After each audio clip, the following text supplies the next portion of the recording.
আজ ১ মার্চ ২০২৬ তারিখ রাজধানী কেরানীগঞ্জ মডেল থানাধীন তারানগর ইউনিয়নের সিরাজনগর পশ্চিমপাড়া এলাকা হতে মোহাম্মদপুর থানাধীন ময়ূরভিলা এলাকায় সমন্বয়ক ইব্রাহিম খলিলকে কুপিয়ে জখম এবং চাঁদাবাজির ঘটনায় জড়িত মোহাম্মদপুরের শীর্ষ সন্ত্রাসী ও চাঁদাবাজ সোহেল ওরফে গ্যারেজ সোহেলকে একটি বিদেশি রিভলভার ও দেশীয় অস্ত্রসহ গ্রেফতার করেছে র্যাব-2 একটি বিশেষ আভিযানিক দল। তার কাছ থেকে একটি বিদেশি রিভলভার, একটি ধারালো সামুরাই, একটি ধারালো ছুরি ও একটি দা উদ্ধার করা হয়।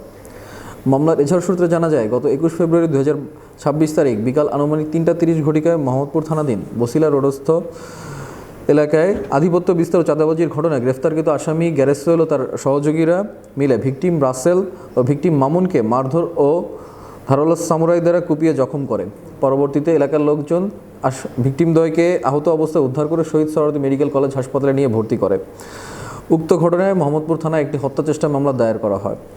এছাড়াও আরেকটি মামলার এজাহার সূত্রে জানা যায়, গত ২২ ফেব্রুয়ারি ২০২৬ তারিখ রাত আনুমানিক ১০টা ৩০ ঘটিকায় মোহাম্মদপুর থানাধীন বসিলা রোডস্থ ময়ূরভিলা নামক এলাকায় জুলাই হত্যা মামলার সাক্ষী এবং সমন্বয়ক ইব্রাহিম খলিল শুভকে গ্রেফতারকৃত আসামি গ্যারেজ সোহেল ও তার সহযোগীরা মিলে ধারালো সামুরাই দ্বারা কুপিয়ে গুরুতরভাবে জখম করে।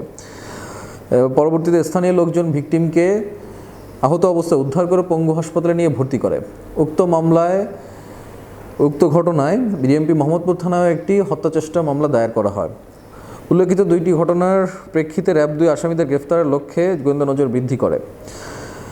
এরই ধারাবাহিকতায় আজ রাত আনুমানিক ১টা ৩০ ঘটিকার দিকে আসামি সোহেল ওরফে গ্যারেজ সোহেলকে একটি বিদেশি রিভলভার ও দেশীয় অস্ত্রসহ গ্রেফতার করতে সক্ষম হয় র্যাব-2।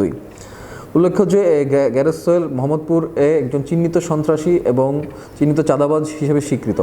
সে এলাকায় বিভিন্ন ধরনের চাঁদাবাজি এবং অন্যান্য অপরাধমূলক কর্মকাণ্ডের সাথে জড়িত। প্রাথমিক জিজ্ঞাসাবাদ ও গোয়েন্দা তথ্যের ভিত্তিতে জানা যায়, গ্রেফতারকৃত আসামি ও তার সহযোগীরা দেশি ও বিদেশি অস্ত্র প্রদর্শন করে এবং ভয়ভীতি দেখিয়ে এলাকায় চাঁদাবাজি, আধিপত্য বিস্তার সহ অন্যান্য বিভিন্ন ধরনের অপরাধমূলক কর্মকাণ্ড করে আসছিল। গ্রেফতারকৃত আসামিদের বিরুদ্ধে দেশের বিভিন্ন থানায় মাদক, অস্ত্র, হত্যা এবং হত্যাচেষ্টা মামলাসহ ৬০টির অধিক মামলা রয়েছে। গ্রেফতারকৃত আসামিকে জিজ্ঞাসাবাদে প্রাপ্ত গুরুত্বপূর্ণ তথ্য যাচাই বাছাই করে একাধিক অভিযান পরিচালনা করা হয় এবং ভবিষ্যতে র্যাব-2 এই ধরনের অভিযান অব্যাহত থাকবে। গ্রেফতারকৃত আসামি এবং উদ্ধারকৃত আলামত পরবর্তী আইনানুগ ব্যবস্থাতে প্রক্রিয়াধীন রয়েছে।